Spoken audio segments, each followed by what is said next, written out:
Okay, so I pretty much made all the comments that I wanted to say on Kernel of Wisdom's video, but just for you guys who are following this debate, uh, here are the comments that I put on her videos. So, relationships are initially voluntary. Entry is voluntary. Exit, in an abusive relationship, exit is not voluntary. And I do know she did talk about it in her video. Um, oh, I should have been more specific in that comment. When she was talking about financial dependence, to me it came across as if she's saying that you're getting more of a benefit than a cost. It's kind of like how can I put it? Almost like you're being a gold digger. And me personally, that's how I took what she was saying, and that what I meant was if you're financially dependent, it is in the sense that you have no money to leave, not because you're staying with him because you like the lifestyle. It's because you have no money to leave. Or maybe he controls your income, because there's some men that do that. It's like, okay, I'm going to control the finances in the house, and you know what, here you go, there's an allowance, kind of thing. Or she has no support network that can support her financially to leave. So in that case, what is the alternative? And then when I was talking about the statistics, yes, this can be broken down into statistics because there's written records of it. Anything that you can write down, pretty much you can turn into a statistic. So the statistics indicate that most women in domestic violence situations have attempted to leave. How do we know this? When they file police reports, they have to explain the reason why they tried to leave, or how it escalated to that point. When they file police reports, they have to explain what happened. When they file restraining orders, they have to explain the situation. And the fact that they're going to file police reports and to file restraining orders shows the intent that you're trying to separate yourself from your victimizer.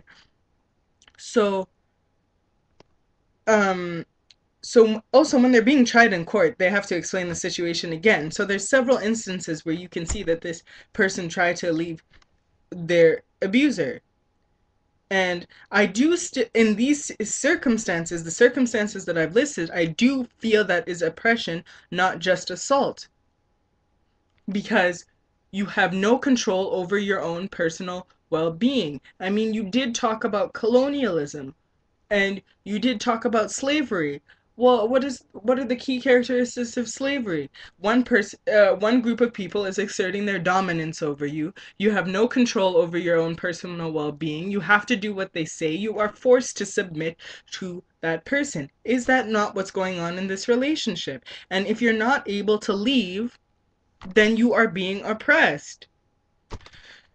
But again, like I said, you talk about why they have children with these people.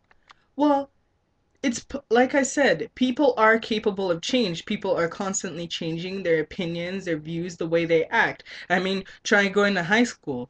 One minute you know somebody before high school, through after the end of high school, they're a completely different person.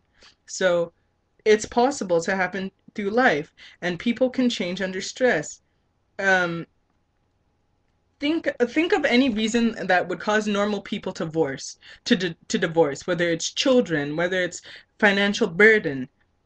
This could trigger a change in a person, and because they're feeling anger and they don't know how to deal with these emotions, they may take it out on their partner. A person who was once kind may become very angry and very aggressive. I know when I'm in situations under stress, I tend to take it around out on the people who are close to me, the people I love. Do I mean to do it? Do I regret what I do? Yes, and it's easy to understand how a person can change under stress. You may have a child with somebody, and it wasn't a child that was planned for, and so now you have this financial burden. You have to figure out how you're going to raise this child. That's possible. I've seen it happen. One of my close friends, that's exactly what happened. They were dating for several years. They looked like they were in the perfect relationship. He was nice, he was loving, he always did whatever she needed, whatever she wanted. She never had any complaints about him.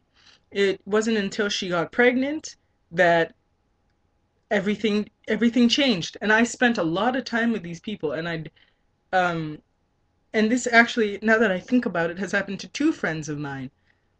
And yeah, and then all of a sudden they're under this stress and then they start becoming abusive. And you ask people who know them and they say that this is out of their character. And you would think that the people that know them best, their friends, their families, would tell you whether or not these people had anger issues or tendencies or predisposition towards violence. And when you commented about the whose fault is it exactly that they don't know where these institutions are? Well, I was fortunate enough to have learned about it in school. They told us exactly what abusive relationships look like, whether it's mental, whether it's physical, whether it's emotional. They showed examples from both genders because, yes, men can be domestically abused. Um, there was a wealth of knowledge, what number to call if you're suffering from depression, what number to call if you need to leave your house, where these institutions are. Not everybody is fortunate enough to receive that kind of education. And even sex education is pretty inadequate in certain schools. So you expect them to delve into relationship issues uh, effectively. So that's another big problem. People are not educated. And it's also when we implement this kind of education into schools. If there is a high dropout rate by the time students are in grade 11 or grade 12, why are you introducing a program that is necessary for them for the rest of their lives so late into their school year if you know that they're going to be leaving before then, or you know they're going to be entering relationships before then? I would say should introduce this as early as maybe the end of elementary school or sometime during middle school, because kids are even starting to date at age 12 now. So that's another reason why these women might not be getting the education that's necessary. We also have to think of their parents. A lot of people who are in abusive relationships, they learned that it's normal. It's been normalized in their mind. Why has that happened? Because of the relationship that they grew up in amongst their parents. If they grew up with their dad beating their mom and the mom stays, it becomes ingrained in their mind that this is normal. Or you have parents who don't think to educate their kids about it, about what a healthy relationship is, and they just assume that them seeing is just enough. So it's also because government institutions don't pour enough money into these groups designed to help women and children. Sometimes, a lot of the times, these institutions are filled to capacity, or they don't have the resources to support all the people that are coming in. I've heard cases where women have gone to women's shelters and there's no room for them. So they have to start turning people away. And you ask, why is she having kids she can't take care of? How did it get to this point? And it's like, okay, people lecture me on gender roles all the time about how you're supposed to submit to your man. So if he decides that, okay, I'm going to be the provider and you're going to be the nurturer because that's what it says in the Bible, then this situation can arise. Her role is the nurturer, not the provider. So she can't provide for her kids financially. Therefore, she is bound to this man because she doesn't have the resources for her and her children to leave, unless she decides to leave the kids with him. And then what? He takes his anger out on the kids? And again, let's bring up religion again.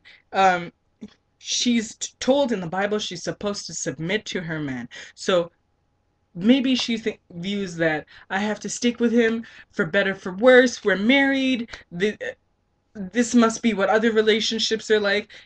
people find the strangest ways to reason whatever's happening to them because they're in some form of denial.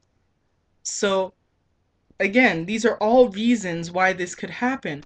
I'm not saying all domestic violence cases are the same, but I'm saying that you can't just assume that all of them can be avoided. It it's not always true. So in some situations, yes, the woman should know better. She should have seen the warning signs. She should have gone. But we also have to think about what other factors are at play are are happening at hand. So it's like I'm asking you to reach a compromise in this situation. I already do know, like I just said, that it's possible that some women should have known better, that the situation could have been avoided. But you should also see that there's some situations that can't be avoided, or you should understand why they're stuck in the situation they're in. I mean, people make mistakes all the time and they try to rationalize things all the time to the point where things have escalated out of control. But that's how I feel on this topic, and you guys feel free to respond.